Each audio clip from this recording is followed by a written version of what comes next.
अगला जो हमारा आता है टॉपिक वो आता है जननांकीय संक्रमण सिद्धांत, ठीक है, जो कि यूरोपीय देशों पर आधारित है और उन्हीं के आधार पर जो आंकड़े हैं उन्हीं आंकड़ों के समान आंकड़े हमारे भारत के लिए भी हम प्रयुक्त करते हैं, ठीक है। तो आज जो हम बात करेंगे अब वो है जनसंख्या संक्रमण सिद्धांत या जननांकिकीय संक्रमण सिद्धांत। मूल रूप से इसमें 5 अवस्थाएं होती है, लेकिन अध्ययन के दृष्टिकोण से हम प्रथम अवस्था, द्वितीय अवस्था, तृतीय अवस्था और चतुर्थ अवस्था की हम बात करते हैं।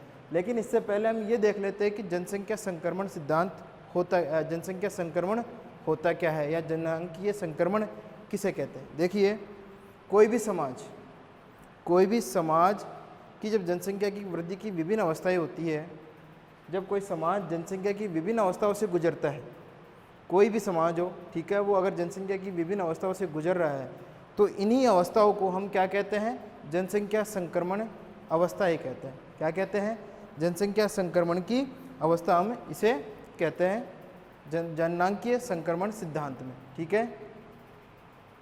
इनको हम जन वृद्धि या जननांकीय वृद्धि संक्रमण सिद्धांत के नाम से भी जानते हैं, ठीक है। बहुत सारे विद्वान ये मानते हैं, बहुत सारे जो विद्वान हैं वो ये मानते हैं कि कोई भी समाज जो है वो जनसंख्या की विभिन्न अवस्थाओं से गुजरता है। जनसंख्या ही नहीं, आर्थिक अवस्थाओं के साथ साथ में जनसंख्या को हम इसमें ऐड करेंगे कि आर्थिक अवस्थाओं के साथ साथ कोई भी समाज जो है वो जनसंख्या की अवस्थाओं से भी गुजरता है, जैसे कि प्राथमिक अवस्था, द्वितीयक अवस्था, तृतीयक अवस्था और चतुर्थ अवस्था, और बाद में पंचम अवस्था जो कि बराबर हो जाती है, जिसमें जन्म दर और मृत्यु दर की बात अगर हम करें तो, ठीक है। अब यहाँ पे हम बात कर रहे हैं हमारे जनसंख्या संक्रमण की, ठीक है। तो यहाँ पे हम लिख देते हैं जननांकिकीय या जनसंख्या संक्रमण होता क्या है, इसकी हम बात कर लेते हैं, ठीक है। जो मैंने अभी आपको बताया कि ये जनसंख्या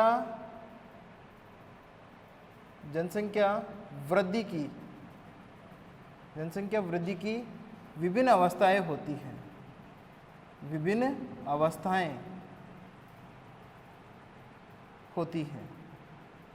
जनसंख्या संक्रमण क्या होता है, जनसंख्या वृद्धि की विभिन्न अवस्थाएं होती है, जो कि प्राथमिक अवस्था से लेकर अंत में 5वीं अवस्था तक हमको देखने को मिलती है।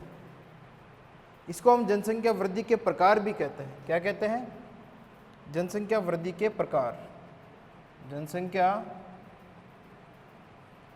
वृद्धि के प्रकार,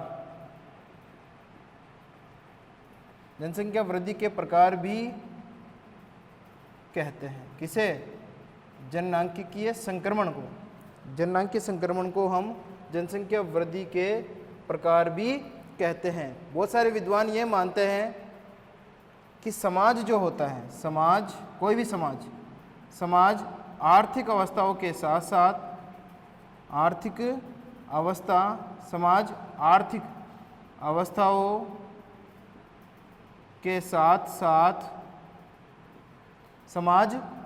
अवस्थाओं के साथ साथ जनसंख्या की विभिन्न अवस्थाओं से भी गुजरता है, और इन्हीं अवस्थाओं को जनसंख्या संक्रमण से प्रदर्शित किया जाता है। जनसंख्या संक्रमण कहते हैं। क्या कहते हैं, जनसंख्या संक्रमण शब्द से परिभाषित किया जाता है। इस सिद्धांत के अनुसार, इस सिद्धांत की अगर हम बात करें तो इस सिद्धांत के अनुसार प्रत्येक समाज,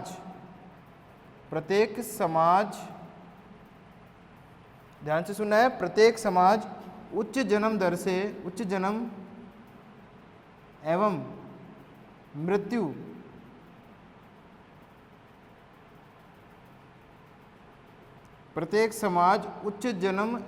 मृत्यु दर से निम्न जन्म दर एवं मृत्यु दर वाला समाज में परिवर्तित हो जाता है, परिवर्तित हो जाता है। मतलब क्या हुआ कि पहले जो है वह उच्च जन्म दर एवं मृत्यु दर में रहेगा, लेकिन बाद में जो है वो आपके मृत्यु दर जो होगी वो निम्न होगी और जन्म दर भी निम्न हो जाएगी, और जो समाज होगा वो इसी प्रकार का देखने को मिलेगा। उच्च जन्म दर एवं मृत्यु दर से निम्न जन्म दर एवं मृत्यु दर में परिवर्तित हो जाता है हमारा समाज। ठीक है, ये तो हो गया हमारे समाज की बात। अब हम देखते हैं कि जो संक्रमण सिद्धांत है उसको देने का जो आशय है, या सबसे पहले कौन से विद्वान ने इसको या इस मॉडल को देने का प्रयास किया था, तो उसकी हम बात कर लेते हैं। देखिए, जनसंख्या संक्रमण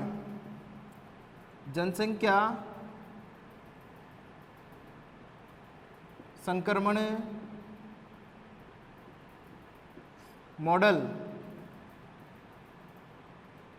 का सर्वप्रथम जनसंख्या मॉडल को सर्वप्रथम प्रयुक्त करने वाले वारेन थॉमसन थे। वारेन थॉमसन कौन थे? Warren Thomson. ठीक है, वारेन थॉमसन ने प्रयोग किया था 1929 में। कब किया? 1929 में किया। ठीक है, 1929 में दिया, और 1934 में इस मॉडल का उपयोग लॉन्ड्री नामक विद्वान ने किया।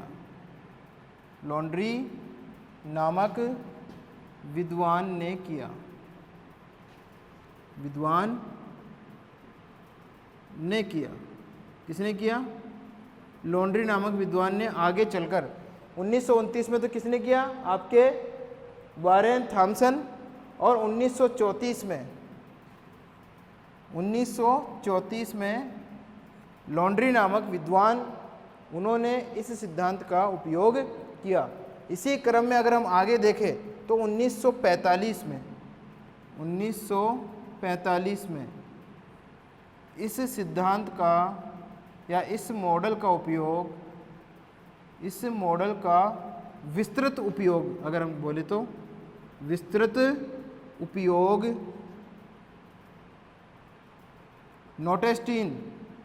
नोटेस्टीन महोदय ने किया। विस्तृत रूप से अगर किसी ने किया है तो नोटेस्टीन ने किया है, और नोटेस्टीन ने ही सर्वप्रथम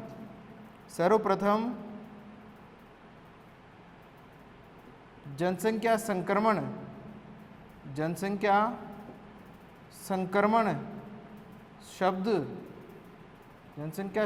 शब्द, ठीक है, जनसंख्या संक्रमण शब्द की व्याख्या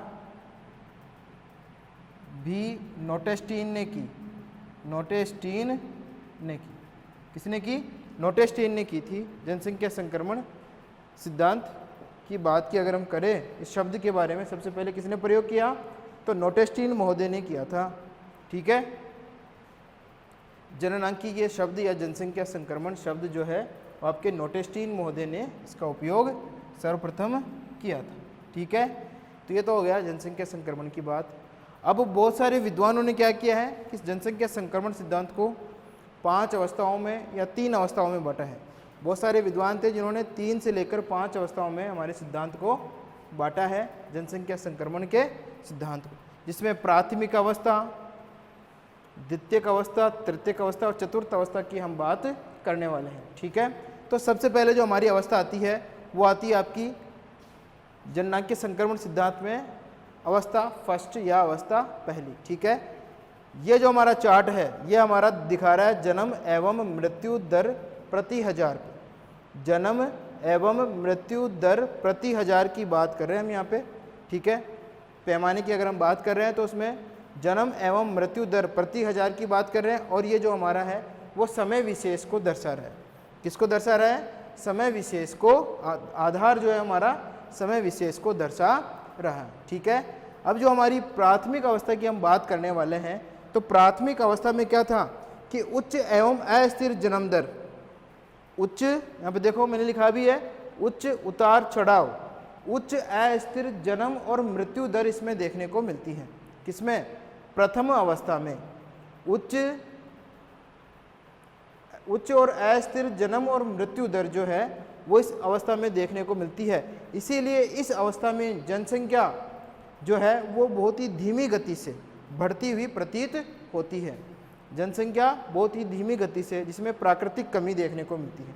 जनसंख्या में किस प्रकार की वृद्धि देखने को मिलती है? प्राकृतिक कमी देखने को इस समय जनसंख्या में हमको मिलती है। ठीक है, दूसरी अवस्था की अगर हम बात करें, ठीक है, दूसरी अवस्था जो हमारी आती है, इस अवस्था में आपको उच्च जन्म दर एवं गिरती मृत्यु दर, उच्च जन्म दर और गिरती हुई मृत्यु दर देखने को मिलती है।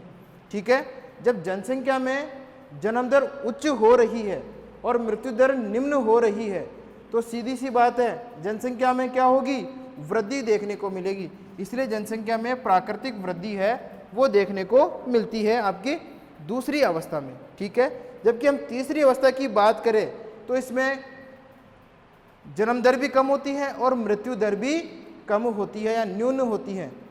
जन्म दर कम और मृत्यु दर न्यून, इसलिए जनसंख्या भी कैसी होती है? कम देखने को मिलती है। और जनसंख्या कैसी होती जाती है? कम। जनसंख्या कम, जनसंख्या में कमी, यहाँ पे लिख देता हूँ, जनसंख्या में कमी, जनसंख्या में कमी देखने को इसमें मिलती है। ठीक है, उसके बाद में अगर चौथी अवस्था की हम बात करें तो इसमें निम्न जन्म एवं निम्न मृत्यु दर, निम्न जन्म दर एवं मृत्यु दर इसमें देखने को मिलती है, जिसके फलस्वरूप जनसंख्या वापस धीमी गति से बढ़ने प्रारंभ हो जाती है।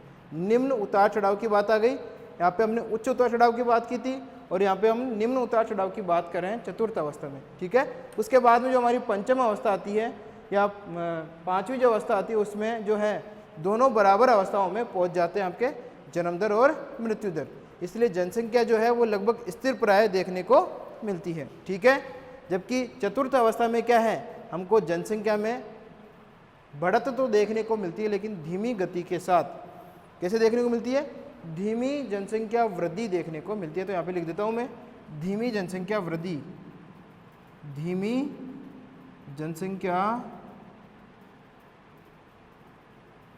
जनसंख्या वृद्धि। ठीक है, तो यह हो गया हमारी चारों अवस्थाओं के बारे में हमने सामान्य रूप से बात की। अब हम विस्तार पूर्वक बात कर लेते हैं हमारी प्रथम अवस्था की। कौन सी अवस्था की? प्रथम अवस्था की हम बात कर लेते हैं, जनसंख्या संक्रमण सिद्धांत की प्रथम अवस्था। ठीक है, ये वाली, इस वाली अवस्था की हम बात कर लेते हैं। देखिए, इसको मिटा देते हैं।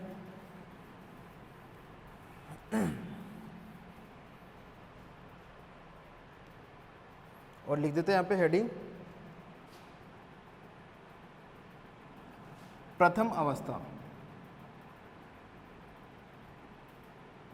जनसंख्या संक्रमण सिद्धांत की प्रथम अवस्था। ठीक है, तो प्रथम अवस्था की बात कर लेते हैं कि इस अवस्था में क्या होता है। इस अवस्था में उच्च एवं अस्थिर जन्म एवं मृत्यु दर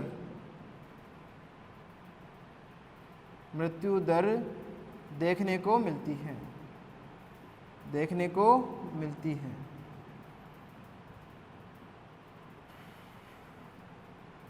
ठीक है, क्या हो गया?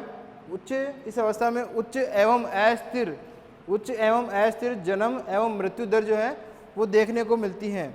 और इसी कारण इसमें जनसंख्या की वृद्धि है वो भी धीमी गति से देखने को मिलती है। जनसंख्या वृद्धि धीमी गति से देखने को मिलती है। इसीलिए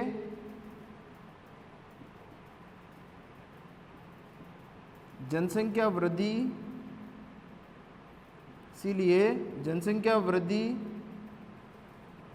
धीमी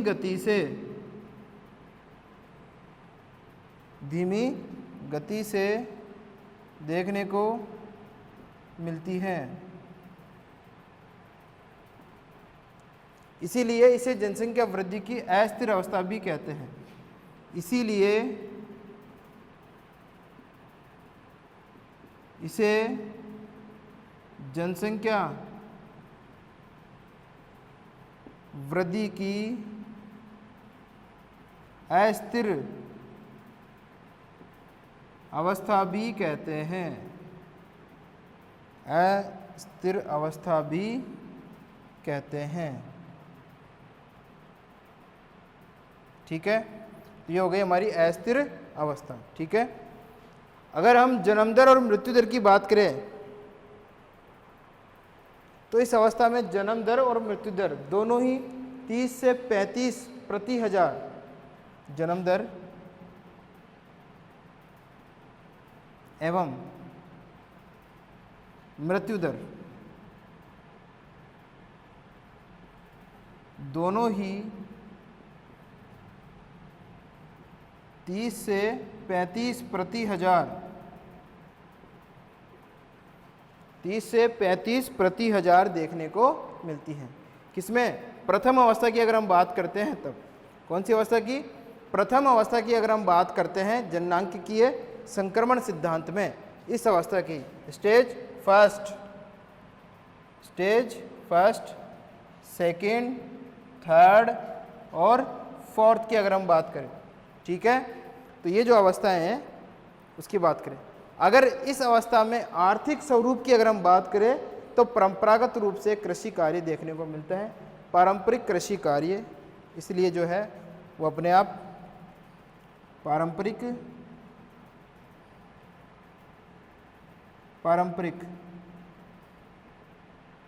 या परंपरागत कृषि कार्य, आर्थिक व्यवस्था ये होती है। इसमें केवल परंपरागत कृषि कार्य देखने को मिलते हैं। जैसे ही हम दूसरी अवस्था में पहुंचते हैं, कृषि के साथ साथ में उद्योग भी पनपने लगते हैं और इसीलिए दूसरी अवस्था जो होती है हमारी जनसंख्या वृद्धि की अवस्था कहलाती है। कैसी अवस्था कहलाती है? जनसंख्या वृद्धि की अवस्था कहलाती है। ठीक है, तो अब हम जनसंख्या की जो दूसरी अवस्था है संक्रमण सिद्धांत की, उसकी बात कर लेते हैं। ठीक है,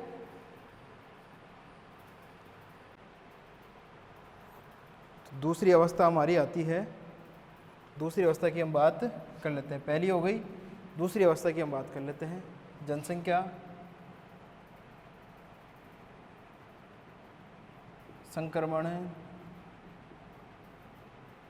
संक्रमण की दूसरी अवस्था।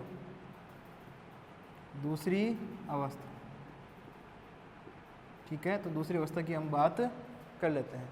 जनसंख्या संक्रमण की ये अवस्था जो होती है आपके, जनसंख्या संक्रमण की आपकी दूसरी अवस्था में जो है वो आर्थिक संपन्नता अधिक देखने को मिलती है। आर्थिक संपन्नता अधिक देखने को मिलती है। जैसे कि रोजगार के जो साधन है वो अधिक व्यापक होने लगते हैं, परिवहन के साधनों का विकास होने लगता है, कृषि कार्यों का विकास होने लगता है, नगरीकरण जो है वो इस अवस्था में देखने को मिलता है। जिसके फलस्वरूप क्या होता है? जन्म दर में धीमी गिरावट आती है। जन्म दर में धीमी गिरावट देखने को मिलती है, लेकिन मृत्यु दर में तीव्र कमी देखने को मिलती है। जिसके फलस्वरूप जन्म दर में तो क्या आती है? धीमी गिरावट आती है, लेकिन मृत्यु दर में कमी जो है बहुत अधिक देखने को मिलती है। जिसके फलस्वरूप इस अवस्था में जनसंख्या प्राकृतिक रूप से अधिक बढ़ने लगती है और आगे चलकर जनसंख्या विस्फोट का रूप धारण कर लेती है। किसका रूप धारण कर लेती है? जनसंख्या विस्फोट का रूप धारण कर लेती है। क्यों? क्योंकि जो आवश्यकताएं हैं, जो सुविधाएं हैं, वो इस अवस्था में, दूसरी अवस्था में अधिक देखने को मिलती है या अधिक प्राप्त होने लगती है। मानव जीवन को सुविधाएं अधिक प्राप्त होने लगती है, जिनमें रोजगार की प्राप्ति हो जाती है, भोजन वगैरह की प्राप्ति हो जाती है, शिक्षा अच्छी मिलने लग जाती है और दूसरे जितने भी मूलभूत आवश्यकताएं होती है वो भरपूर मात्रा में मिलने प्रारंभ हो जाती है। चिकित्सा की सुविधाएं मिलने लगती है। तो अपने आप क्या होता है? जन्म दर में तो हल्की सी गिरावट होती है, मामूली सी, लेकिन मृत्यु दर में जो है वो भारी कमी देखने को मिलती है। जिसके फलस्वरूप जनसंख्या तीव्र गति से बढ़ती हुई प्रतीत होती है। दूसरी अवस्था में, ठीक है। तो दूसरी अवस्था को हम लिख देते हैं बोर्ड पे। इस अवस्था में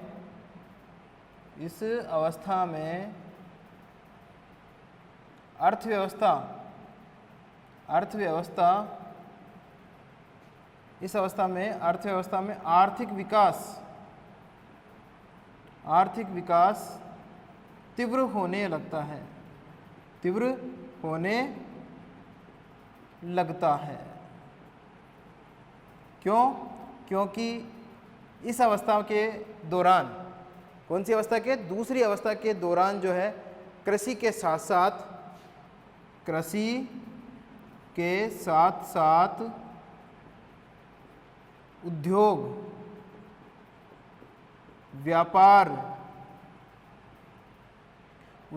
व्यापार तथा अन्य आर्थिक कार्य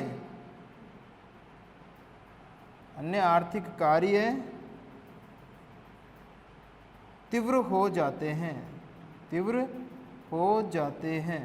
ठीक है। क्यों तीव्र हो जाते हैं?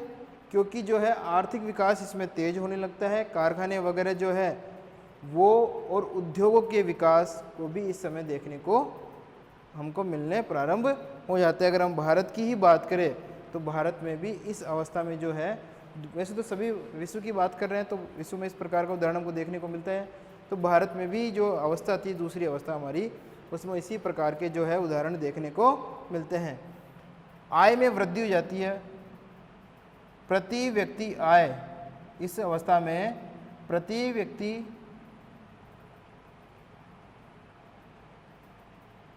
व्यक्ति आय में वृद्धि हो जाती है। शिक्षा, चिकित्सा,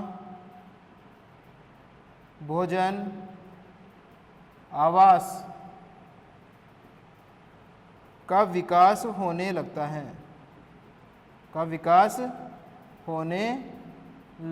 है, जब ये सारी चीज़ें मिलने प्रारंभ हो जाती है तो फिर मनुष्य, सीधी सी बात है कि जन वृद्धि जो है वो इस समय अधिक देखने को मिलने लग जाती है, जिसके फलस्वरूप क्या होता है? जन्म दर में धीमी गिरावट और मृत्यु दर तीव्र ह्रास होने लगता है, ठीक है। मृत्यु दर में क्या हो जाता है? तीव्र ह्रास होने लगता है, और जन्म दर में भी गिरावट होती है, लेकिन मामूली सी गिरावट जो है वो इस समय देखने को मिलती है। इसीलिए इस अवस्था को सबसे महत्वपूर्ण अवस्था माना गया है जनसंख्या संक्रमण की। सबसे महत्वपूर्ण जो अवस्था आपकी है वो जनसंख्या संक्रमण की द्वितीय अवस्था को माना जाता है, ठीक है। इसीलिए इस अवस्था को 3 उप अवस्थाओं में भी बांटा गया है, 3 उप अवस्थाओं में बांटा गया है। कौन कौन सी है वो 3 उप अवस्थाएं देख लेते हैं, इधर लिख देता हूं मैं। नंबर 1 प्रारंभिक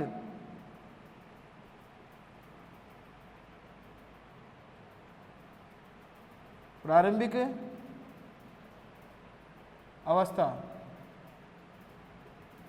ठीक है। पहली हो गई प्रारंभिक अवस्था या प्रारंभिक संक्रमण अवस्था कर लो इसको भी, प्रारंभिक संक्रमण अवस्था,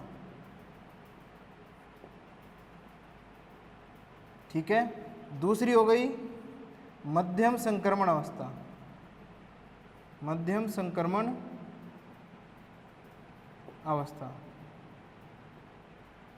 ठीक है, ये 2 हो गई। और तीसरी है वो आपकी आती है विलंबित, तीसरी आती है विलंबित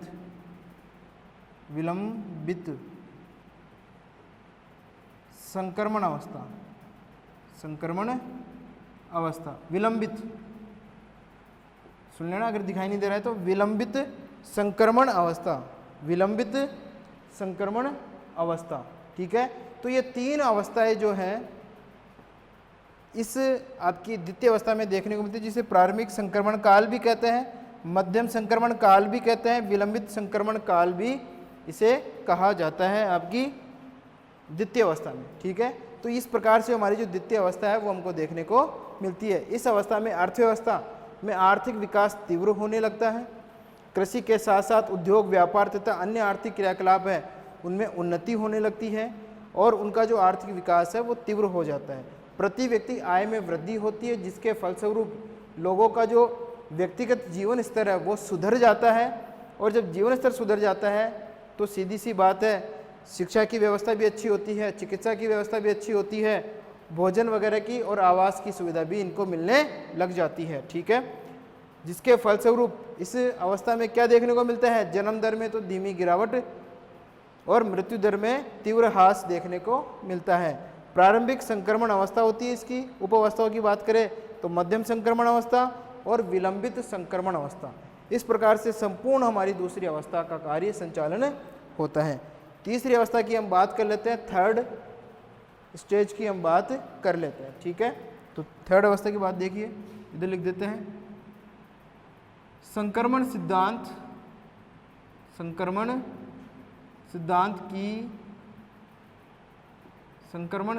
की द्वितीय अवस्था तृतीय अवस्था।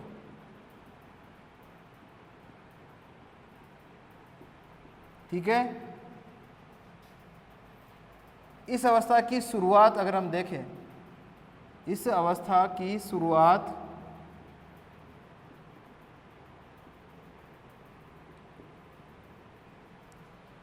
जो है वो आपके जन्म दर में गिरावट के साथ होती है। जन्म दर इसमें क्या हो जाती है, तो इसीलिए जन्म दर जब गिरावट हो रही है तो सीधी सी बात है जनसंख्या में क्या होती है, कमी देखने को मिलती है। इस अवस्था की शुरुआत जन्म दर की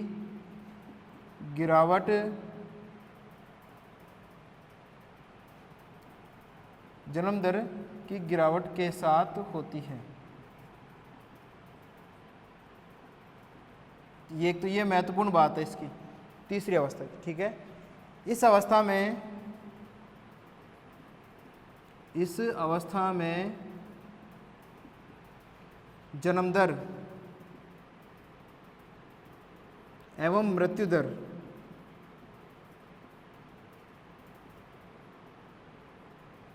के बीच अंतर कम हो जाता है।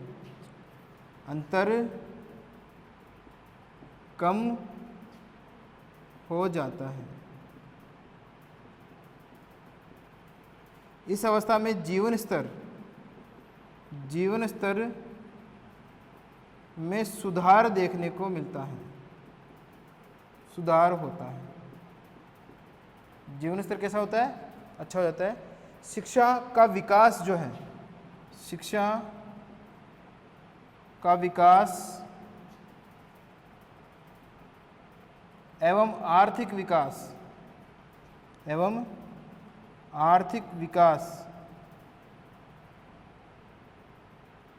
संपन्न होने लगते हैं। संपन्न मतलब बहुत अच्छे, संपन्न, आर्थिक विकास संपन्न होने लगते हैं, जिसके फलस्वरूप लोगों में जागरूकता की भावना इस अवस्था में अधिक देखने को मिलती है। उन्हें जनसंख्या वृद्धि के जो दुष्परिणाम हैं उनके बारे में जो है पता लग जाता है, और वो इनसे संबंधित जो समस्याएं उत्पन्न होती हैं उनको दूर करना प्रारंभ कर देते हैं, जिसके फलस्वरूप जनसंख्या में प्राकृतिक रूप से कमी देखने को मिलती है। क्या देखने को मिलती है, कमी। देखो ये पे लिखा हुआ है, मैंने लिखा है भी आपके, जनसंख्या में कमी देखने को मिलती है। क्यों? क्योंकि इसमें जन्म दर में गिरावट प्रारंभ हो जाती है। किसमें गिरावट प्रारंभ हो जाती है? जन्म दर में। जन्म दर की अगर हम बात करें, जन्म दर में गिरावट, ठीक है, जन्म दर में गिरावट प्रारंभ हो जाती है और लोग कैसे हो जाते हैं, जागरूक हो जाते हैं।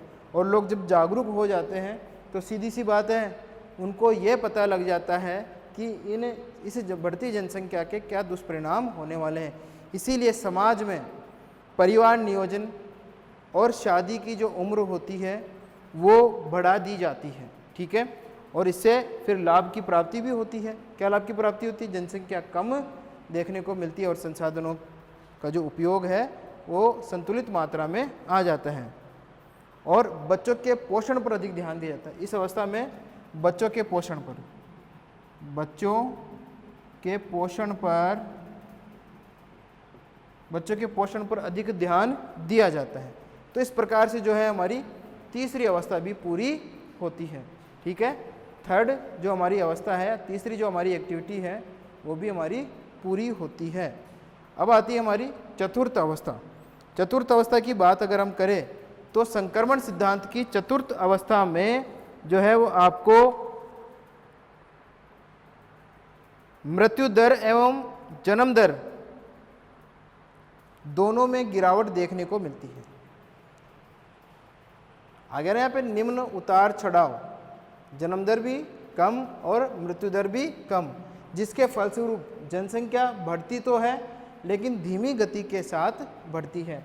हालांकि संसाधन जो होते हैं, आर्थिक संसाधन हो गए, सामाजिक संसाधन हो गए या दूसरे जो संसाधन हैं, वो संसाधन इस अवस्था में हमको भरपूर मात्रा में देखने को मिलते हैं। आर्थिक जो विकास है वो तीसरी अवस्था से बढ़कर चौथी अवस्था में पहुंच जाता है अगर हम आर्थिक विकास की बात करें तो, और पांचवी अवस्था में लगभग बराबर अवस्था हमको देखने को मिलती है।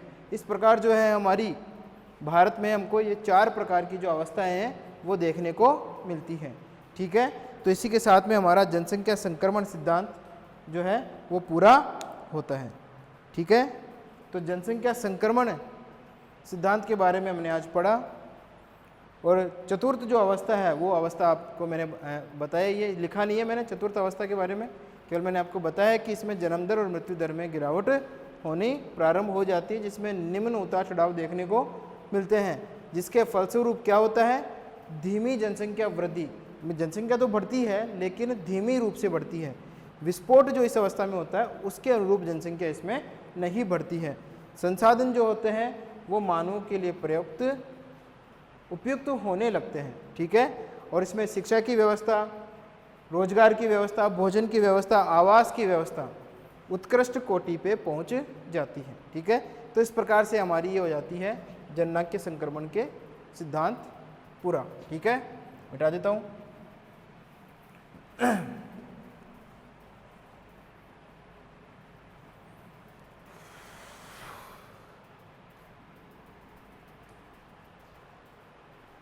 तो जनसंख्या संक्रमण सिद्धांत हो गया हमारा पूरा।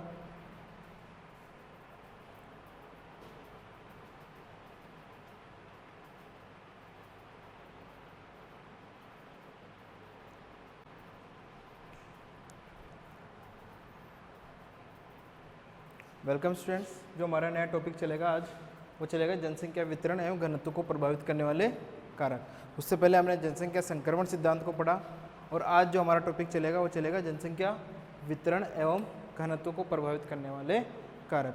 अगर हम आज वर्तमान की स्थिति देखें तो हमारे विश्व में विश्व की 80% जनसंख्या विश्व के 20% धरातलीय भाग पर निवास करती है।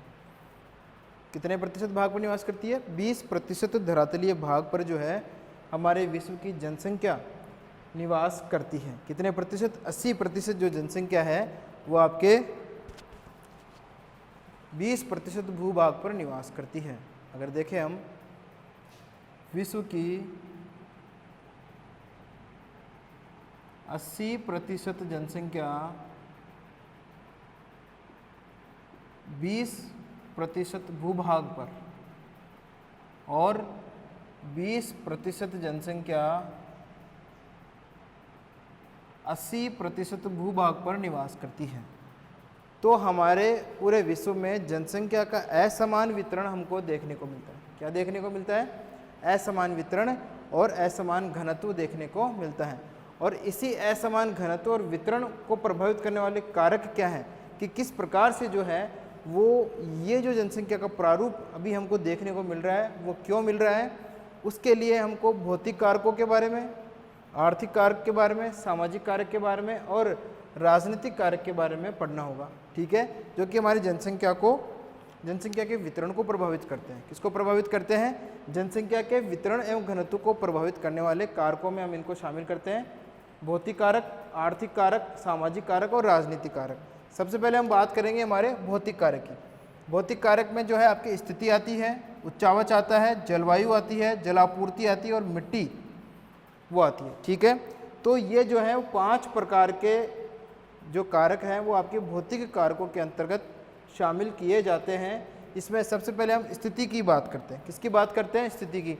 स्थिति का मतलब है जैसे कि अभी अगर हम देखें तो पूरे विश्व में शीतोष्ण कटिबंधीय स्थिति की बात करें ना, पूरे ग्लोब की अगर हम देखें तो पूरे ग्लोब में शीतोष्ण कटिबंधीय क्षेत्रों में, कौन से क्षेत्रों में? शीतोष्ण कटिबंधीय क्षेत्रों में ही जनसंख्या का सर्वाधिक बसाव पाया जाता है। कहाँ पाया जाता है? जहाँ पर शीतोष्ण कटिबंधीय जलवायु या शीतोष्ण कटिबंधीय क्षेत्र जो है वहाँ पर जनसंख्या का सर्वाधिक बसाव देखने को मिलता है। इसके ठीक विपरीत अगर हम स्थिति में देखें तो भूमध्य रेखीय क्षेत्रों में, ये जो हमारे भूमध्य रेखीय जो क्षेत्र होते हैं, भूमध्य रेखीय जो क्षेत्र होते हैं हमारे, इन क्षेत्रों में और सघन वर्षा वाले क्षेत्रों में, जिन्हें हम दलदलीय क्षेत्र के नाम से भी जानते हैं, और ध्रुवीय क्षेत्रों में, और ध्रुवीय क्षेत्रों में जो है हमारी जो जनसंख्या वो हमको कम देखने को मिलती है। क्यों? क्योंकि वहाँ पर प्रतिकूल दशाएं, मानव निवास के प्रतिकूल दशाएं देखने को मिलती है। इसीलिए स्थिति जो है महत्वपूर्ण भूमिका निभाती है मानव जनसंख्या वितरण में और घनत्व में। आज हम कह नहीं सकते कि हमारे भारत में, पूर्वी भारत की अगर हम बात करें तो अरुणाचल प्रदेश में अगर हम देखें जनसंख्या सबसे कम देखने को मिलती है, जनसंख्या का घनत्व सबसे कम देखने को मिलता है। अगर हम हमारे राजस्थान की ही बात करें तो राजस्थान का जो पश्चिमी क्षेत्र है, जिसमें जैसलमेर की अगर हम बात करें, विषम जलवायु के कारण वहाँ पर जो है जनसंख्या कम देखने को मिलती है, साथ ही घनत्व भी कम देखने को मिलता है। जबकि भारत के ही मध्य वाले भागों में, या उत्तर प्रदेश की बात करें, मध्य प्रदेश की बात करें, पंजाब हरियाणा की बात करें, महाराष्ट्र की बात करें, जहाँ पर जलवायु जो है मानव निवास के अनुकूल देखने को मिलती है और विषम परिस्थितियाँ वहाँ पे देखने को नहीं मिलती है। इसीलिए वहाँ पे जनसंख्या का बसाव या सघनता अधिक देखने को मिलती है। तो स्थिति सबसे महत्वपूर्ण टॉपिक हो गया आपके भौतिक कारकों में। उसके बाद में आता है उच्चावच। अब उच्चावच का मतलब क्या होता है? पहले तो ये देखो उच्चावच क्या होते हैं। हमारी पृथ्वी पर पर्वत, पठार, मैदान और सागर, महासागर, ये क्या कहलाते हैं? उच्चावच कहलाते हैं। क्या कहलाते हैं? उच्चावच। जैसे कि मैं यहाँ पे थोड़ा सा आपको एक डायग्राम बना के बता देता हूँ। पर्वत, पठार, मैदान और महासागर, ठीक है।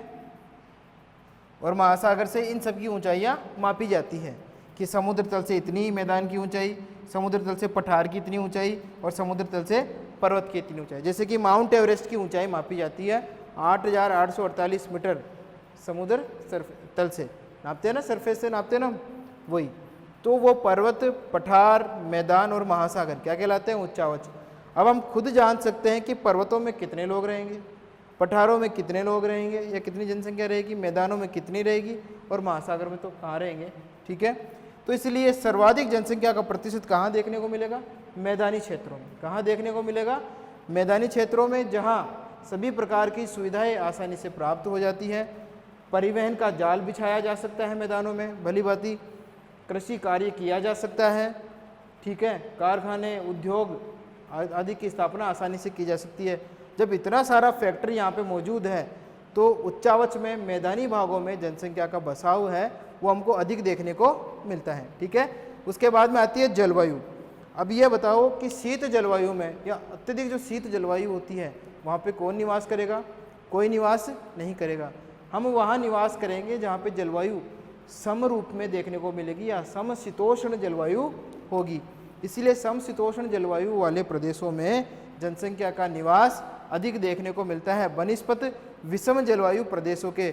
न तो अत्यधिक कठोर सर्दी वाली ऋतु में, सर्दी वाली जलवायु में हम रह सकते हैं, न अत्यधिक कठोर गर्म जलवायु में हम निवास कर सकते हैं, नहीं कर सकते हैं ना। तो वही आपकी जलवायु है। आज हमारे भारत की अगर हम बात करें तो हमारे भारत में उष्ण कटिबंधीय और शीतोष्ण कटिबंधीय दोनों प्रकार की जलवायु देखने को मिलती है, ठीक है। तो ये बात जलवायु की हो गई। उसके बाद में आती है जलापूर्ति। अब ज़्यादातर लोग कहाँ रहना पसंद करते हैं? आज हमारी कॉलोनियाँ होती है, घरों के आसपास हम देखते हैं कॉलोनी हो गई, हमारे घर हो गए, तो हम घरों में क्या करते हैं? पर्याप्त जलापूर्ति चाहते हैं। चाहते कि नहीं चाहते?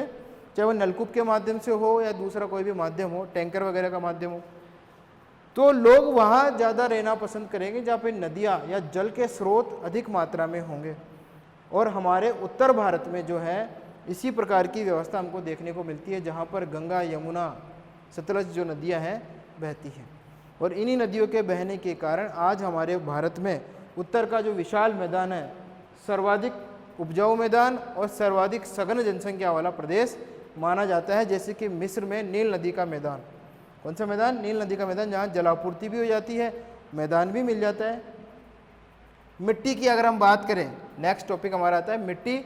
मिट्टी की अगर हम बात करें तो उपजाऊ जलोढ़ मिट्टी वाले प्रदेशों में जनसंख्या सघन रूप से देखने को मिलती है। जैसे हमारे भारत का उत्तर का विशाल मैदान या गंगा सतलज का मैदान, मिस्र में नील नदी का मैदान, दजला फरात का मैदान, सभ्यताएं जो है दजला फरात सभ्यताएं जहाँ पे हैं वहाँ पर भी इसी प्रकार की जो विशेषता है वो हमको देखने को मिलती है।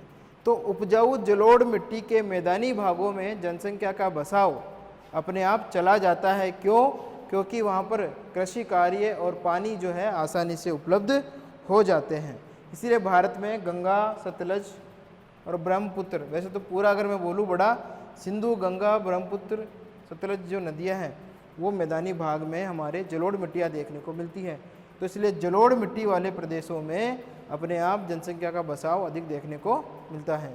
तो उपजाऊ मिट्टियों की बात करेंगे, ठीक है। ये हो गया हमारा भौतिक कारक। कौन सा हो गया? जनसंख्या वितरण एवं घनत्व को प्रभावित करने वाले भौतिक कारक। अब भौतिक कारकों के बाद में दूसरा हमारा लेते हैं आर्थिक कारक। आर्थिक कारक, ठीक है। आर्थिक कारक में पहला जो हमारा आता होता है खनिज संसाधन। अब विश्व में आप देखते हो बहुत सारे देशों में अनेक प्रकार के खनिज संसाधन देखने को मिलते हैं। ऑस्ट्रेलिया में मिडिल रेंज पहाड़ियों में हमको बहुत सारे खनिज देखने को मिलते हैं। ब्राज़ील में मिरास गेरास नामक जो क्षेत्र है वहाँ पर भी हमको विभिन्न प्रकार के खनिज संसाधन देखने को मिलते हैं। चीन का जेचुआन प्रदेश है, वहाँ पे हमें खूब खनिज संसाधन देखने को मिलते हैं। भारत का छोटा नागपुर पठार है, वहाँ पे हमें खनिज संसाधन देखने को मिलते हैं। अतः जिन प्रदेशों में खनिज संसाधनों की प्रचुरता होती है वहाँ विभिन्न प्रकार के उद्योगों का विकास हो जाता है। किनका विकास हो जाता है? उद्योगों का विकास, कारखानों का विकास हो जाता है। जब उद्योगों और कारखानों का विकास खनिज संसाधन वाले प्रदेशों में होता है तो उन उद्योगों में काम करने के लिए लोग अपने आप आकर्षित होते हैं, जो अपने साथ में अपने परिवारों को भी ले आते हैं और परिवारों को लाकर इन क्षेत्र विशेष की जनसंख्या को बढ़ा देते हैं। तो इसलिए खनिज संसाधन भी जनसंख्या वितरण को और घनत्व को प्रभावित करते हैं। नंबर 1 ये हो गया। शक्ति के साधन। अब उद्योगों में मान लो या आपके दूसरे जितनी भी एक्टिविटीज़ होती हैं उनमें हमें शक्ति के साधनों की आवश्यकता पड़ती है। और अगर आज हम देखें पूरे विश्व में विद्युत उत्पादन शक्ति का महत्वपूर्ण साधन है। परमाणु जो है उस परमाणु ऊर्जा वो प्रमुख साधन है। तो ऐसे नॉर्वे वगैरह जो है, डेनमार्क वगैरह ऐसे जो देश हैं जहाँ पर विद्युत उत्पादन अधिक मात्रा में किया जाता है। पेट्रोलियम प्राप्ति के जो स्थल है वहाँ पर भी जनसंख्या अपने आप खींची चली जाती, चाहे वो रोजगार की तलाश में जाए, ठीक है, जाती तो है ही। वहाँ पे अगर हम देखें तो वहाँ की जो जलवायु वो विषम देखने को मिल सकती है, लेकिन इसके बावजूद भी वहाँ पर जनसंख्या अपने आप चली जाती है। क्यों? क्योंकि शक्ति के संसाधन जो है वहाँ पे मौजूद हैं, ठीक है। उसके बाद में यातायात परिवहन। अब यातायात जो परिवहन है वो स्थान विशेष के लिए अगर हम देखें तो जिन प्रदेशों में जलवायु थोड़ी बहुत विषम हो सकती है तो वो हम मान सकते हैं, लेकिन अगर वहाँ पे आने जाने की व्यवस्था है, परिवहन व्यवस्था मौजूद है किसी स्थान विशेष को जोड़ने के लिए, तो जनसंख्या वहाँ पे निवास कर सकती है। वहाँ पे जनसंख्या निवास कर सकती है। तो विषम स्थलों से लेकर सम स्थलों तक, विषम जलवायु प्रदेशों से सम जलवायु प्रदेशों की अगर हम बात करें, अगर वहाँ पे परिवहन या यातायात की व्यवस्था है तो जनसंख्या का वितरण वहाँ पे देखने को मिल सकता है। उसके बाद में आती है आर्थिक उन्नति।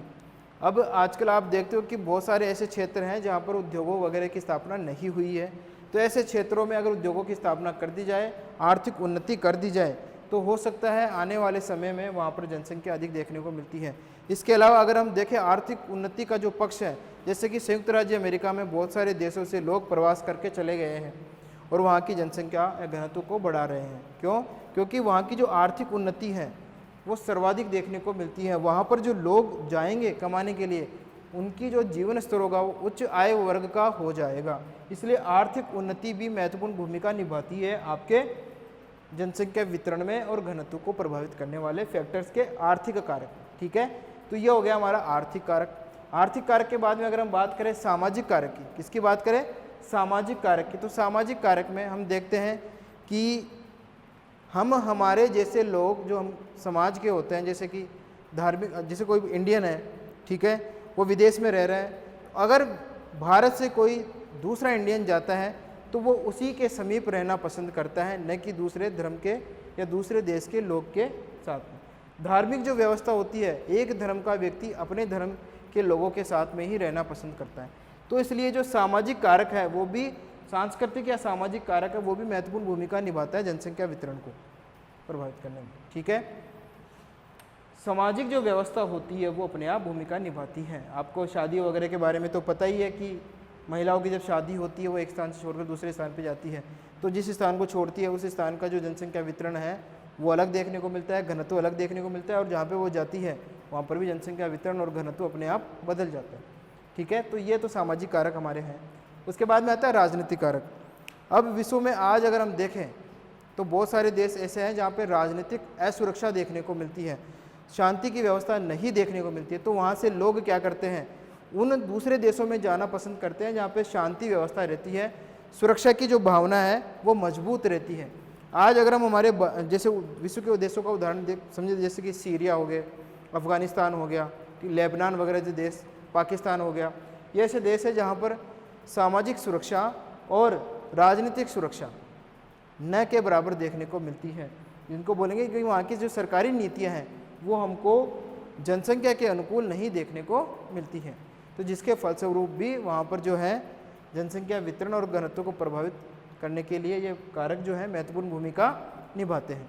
ठीक है, इसके अलावा अगर हम हमारे भारत की बात करें तो भारत में जैसे जम्मू कश्मीर हो गया, सुरक्षा की भावना वहाँ पे कम देखने को मिलती है। नागालैंड हो गया हमारा, अरुणाचल हो गया, तो ये वह स्थितियाँ हैं जहाँ पर राजनीतिक कारक महत्वपूर्ण भूमिका निभाते हैं, जिनमें सुरक्षा और सरकारी नीतियाँ महत्वपूर्ण भूमिका अपनी निभाते हैं। तो इस प्रकार से जो है हमारे जनसंख्या वितरण और घनत्व को प्रभावित करने वाले कारक जो हैं वो अपनी भूमिका निभाते हैं।